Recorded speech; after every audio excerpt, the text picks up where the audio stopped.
Before we begin, remember that this video is for educational purposes only and isn't legal advice. Case summaries are meant to support your study, not replace reading the full case. This case is short, but the legal principle it established is enormous. Have you ever wondered if an advertisement is a binding promise or just a sales pitch? Today, we're breaking down the landmark cases that define how contracts are formed, helping you avoid expensive legal traps and ensuring you know exactly when you're legally committed. Alright, let's start with the real-world problem. Understanding what constitutes a real offer can save you from accidentally entering a binding agreement or missing out on a promise made to you. In the famous Carlyle v. Carbolic smokeball case, a company promised a reward to anyone who used their product and still got sick. This established that an offer can be made to the whole world, not just a specific person. If the terms are clear and a deposit is made to show sincerity, you might be looking at a binding unilateral contract. Many people mistakenly think advertisements are never binding, but the specificity of the promise matters immensely. Courts distinguish between mere puffery, which is exaggerated sales talk, and a serious legal offer. If a business makes a specific promise with measurable conditions, they can't later claim they were just joking. To protect yourself, always look for concrete numbers or guarantees in a proposal. If it sounds too good to be true but has specific conditions attached, it might be a legally enforceable offer. The court looks at whether a reasonable person would believe an offer was intended. In the Carbolic smokeball case, the fact that the company put money in a bank account to pay rewards proved their intent. When you're reviewing a deal, look for earnest monies or specific deposit language. This is often the red flag that moves a conversation from a casual chat to a legal obligation. Just because you see a price tag doesn't mean a contract exists yet. This distinction is vital for both business owners and consumers to understand. The case of Pharmaceutical Society of GBV Boots established that items on a shelf are invitations to may help with, not offers. The customer makes the offer when they take the item to the register. This means a shop isn't legally forced to sell you an item at a mislabeled low price. Understanding this prevents unnecessary arguments at the checkout counter and clarifies where the power lies in a retail transaction. Even if an item is displayed in a window with a price, it's generally considered an invitation to may help with. In Fisher v. Bell, this prevented a shopkeeper from being convicted for offering a restricted weapon for sale. For consumers, this means a business has the right to refuse a sale until the moment of acceptance at the point of purchase. It's a safety net for businesses to manage their inventory and legal compliance. Most newspaper or online ads are invitations to may help with because they lack the specific intent to be bound to every person who sees them. If an ad was a binding offer, a seller might be liable for thousands of contracts they can't fulfill due to limited stock. When you see a great deal, remember, it's usually an invitation for you to make an offer. This protects sellers from stockouts' legal liabilities. Quick reminder, this is a study summary, not legal advice. Always read the full judgment for complete context and nuance. Once an offer is made, how it's accepted determines when the handshakes becomes legally binding. In Feldhaus v. Bindley, the court ruled that you can't impose a contract on someone by saying, "If I don't hear from you, we have a deal." Acceptance may want to be communicated clearly through words or conduct.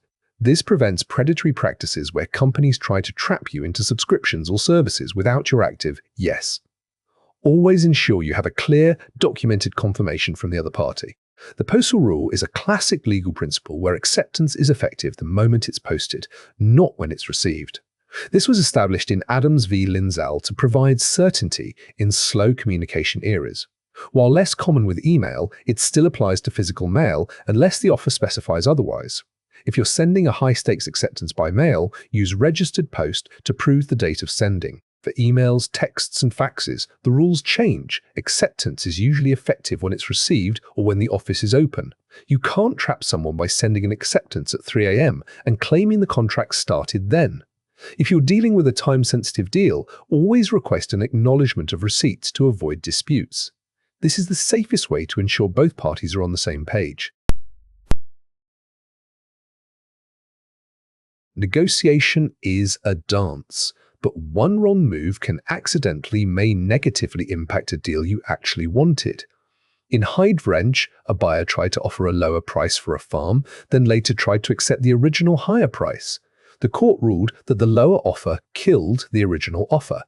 Once you make a counteroffer, the original offer is gone forever unless the seller chooses to revive it. Be very careful when haggling. You might lose the chance to buy at the original price if the seller walks away. Not every question is a counteroffer. If you ask, would you consider a different payment schedule? Without changing the price, the original offer usually stays alive. This is called a mere inquiry. To stay safe, frame your negotiations as questions rather than firm new offers if you want to keep the original deal on the table.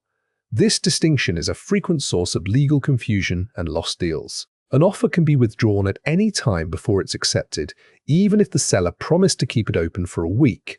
Unless you have paid for an options, a separate contract to keep the offer open, the seller can change their mind. If you find a deal you love, accept it quickly. Don't rely on a verbal promise that the price will stay the same while you think about it. Knowing the law is step 1. Applying it to your daily decisions is how you actually save money and stress. While oral contracts can be binding, they're notoriously difficult and expensive to prove in court. Landmark cases often hinge on written evidence like letters or telegrams. Always follow up a verbal agreement with an email summarizing the terms. This creates a paper trail that can prevent a he said, she said scenario that could cost thousands in legal fees later. Be wary of vague offers that don't specify price, quantity, or time frames. If the court terms are missing, the court may rule that no contract exists because the agreement is void for uncertainty. If a proposal looks like a letter of intent or heads of terms, it might not be binding yet. Always ask for a final contract if you want the security of a legal bond. If a deal involves significant sums of money, real estate, or complex services, don't rely on your own interpretation of these cases. A qualified lawyer can draft option agreements or knockout clauses to protect you during negotiations. The cost of a 1-hour consultation is almost always lower than the cost of a breach of contract lawsuit. Use these cases as a guide to know when a situation is getting complicated. That's the practical version of what matters most. The big idea is to understand the problem, compare the right details, and avoid rushing into an expensive decision without context. Remember, an offer isn't always what it seems, and acceptance has very specific rules. If this helped, like and subscribe for more practical guides that help you compare costs, understand quotes, and choose the right pro with more confidence. See you in the next one. If this helped, like the video and comment with the next case you want summarized. Thanks for watching. Remember, this is educational only. Read the full case and consult your course materials. Subscribe for more case summaries.